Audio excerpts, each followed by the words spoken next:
programang ito ay rated SPG. Striktong patnubay at gabay ng magulang ang kailangan. Maaaring may masiselang tema, lengguwahe, karahasan, sexual, horror o droga na hindi angkop sa mga bata.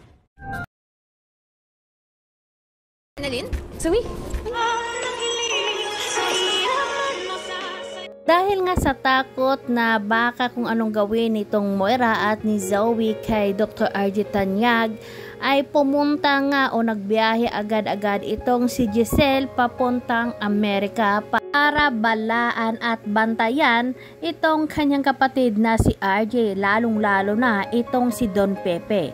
Alam niya kasi ang plano nitong si Moira na kaya lumipad papuntang Amerika para pilitin na pumirma itong si Dr. RJ ng for Special Power of Attorney.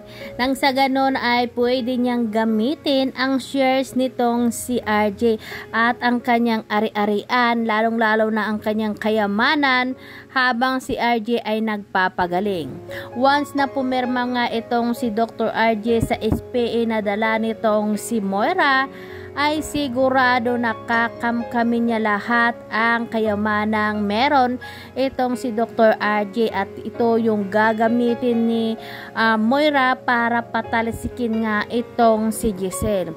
Kaya naman nang malaman nga ni Giselle ang balitang ito galing mismo sa abogado nitong si Moira ay dali-dali siyang tumawag dito kay Dr. Tanyag para sabihin o balaan na wag siyang maniniwala dito kay Moira at saka kay Zoe kung ano man ang ginagawa nila o sasabihin, kasi nga demonyo nga itong si Moira, lalong-lalo rin itong si Zoe na hindi naman pala anak nitong si Dr. RJ Tanyag. Dahil nga sa pag-alala nitong si Giselle ay kailangan niya gumawa ng hakbang para pigilan nga itong si Moira, kasi nga sobrang pag-alala niya ang kanyang nararamdaman ngayon sa lalong-lalo na nakasama nga ni Zoe itong si Moira.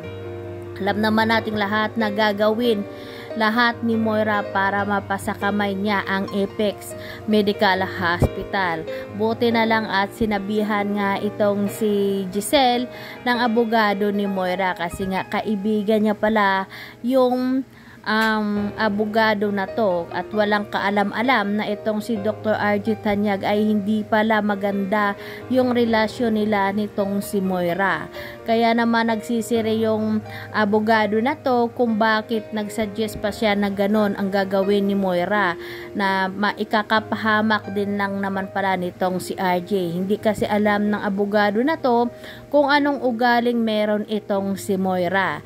Kaya naman si Annalyn nga nang dumating nga doon sa Amerika ay binalaan din ni Giselle at tinawagan na mag-ingat sila dahil nga andon si Moira at Zoe. At dito naman si Don Pepe ay doble yung pag-iingat nila, kasi nga nalaman niya na kung anong planong meron itong si Moira. Dito ay naghahanap lang sila ng matibay na ebidensya para hulihin nga itong si Moira, para wag nang tularan o wag nang dumami pa o madagdagan ang kanyang kasalanan.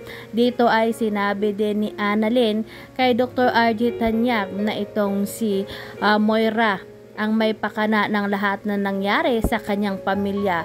Unang-una na nga itong kay Annalyn na may isang tao na muntik na siyang kidnapin o saktan, lalong-lalo na yung kamay niya pinukbok ng bato para hindi lang matuloy yung pag-oopera nitong si Annalyn sa senador na yon ay pakana rin ni Moira, pero yon nga ay nakalabas si Moira dahil hawak niya o binayaran niya ang pulis na nagbabantay doon.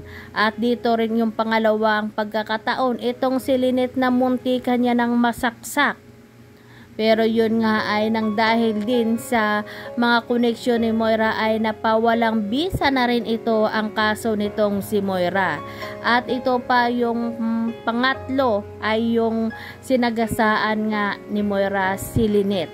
Yun ang nakakatakot na ginawa nitong si Moira, kasi lahat na lang, walang kinakatakutan si Moira. Kahit pumatay ng tao ay okay lang sa kanya, gaya ng ginawa niya kay Lynette. At hindi pa nga siya nakontento kasi nga hindi nga natuluyan na mamatay itong si Lynette, ay pinuntahan niya pa itong si Lynette sa Stretch Medical Hospital para sa natuluyan na napatahimikan itong si Lynette, kasi natatakot itong si Moira na akala niya ay nakita nga siya ni Lynette na siya yung driver na sumagasa sa kanya, kaya pinuntahan niya doon kahit na napakadelikado ay wala siyang pakialam. Ang importante lang sa kanya ay matuluyan na nga itong si Lynette para wala nang magsumbong na siya yung driver ng sasakyan na sumagasa sa kanya. Pero gano'n pa man, lagi nating sinasabi na walang masama ang mananaig o mananalo laban sa kabutihan. At hindi niya nga nagawang papatay nga itong si Lynette dahil nga nagising nga itong si Lynette nung time na nai-injectionan niya sana ng pampatulog habang buhay itong si Lynette. Nang dahil nga sa pag-agawa nila ni Lynette ay hindi niya rin napansin na nalaglag din yung kanyang bracelet doon sa sahig ng hospital. Yun ang mga kasalanan na ginawa nitong si Moira na walang kapatawaran at dapat lang na pagbayaran niya at mabubulok siya sa kulungan. At yung pa ang itong si Dr. Katie kung saan nga inutusan niya rin para dukutin yung bag nito dahil sa pag-akala niya na nandun sa loob ng bag na yon ni Dr. Katie ang bracelet nitong si Moira na nakita. Pero yun nga pagkakamali rin ni Moira, kasi nga patibong lahat yon nitong si Dr. Katie at ni Dr. Patricia para malaman kung ano ang gagawin nitong si Moira. Kaya marami na yung testigong magpapatunay at magdidiin kay Moira sa kanyang kasalanan. Pero itong si Moira parang wala lang hanggat hindi pa siya makukulong, kasi nga lagi niyang sinasabi na marami siyang koneksyon, marami siyang pera, kayang-kaya niyang bayaran ang lahat. Kaya naman dito si RJ na nagkukunwari ngang may amnesia pa siya o walang maalala, yung pala ay nag-iipon lang siya o naghihintay lang ng matibay na ebidensya para idiin itong si Moira at nang hindi na makalabas-labas ng kulungan para isahan na lang.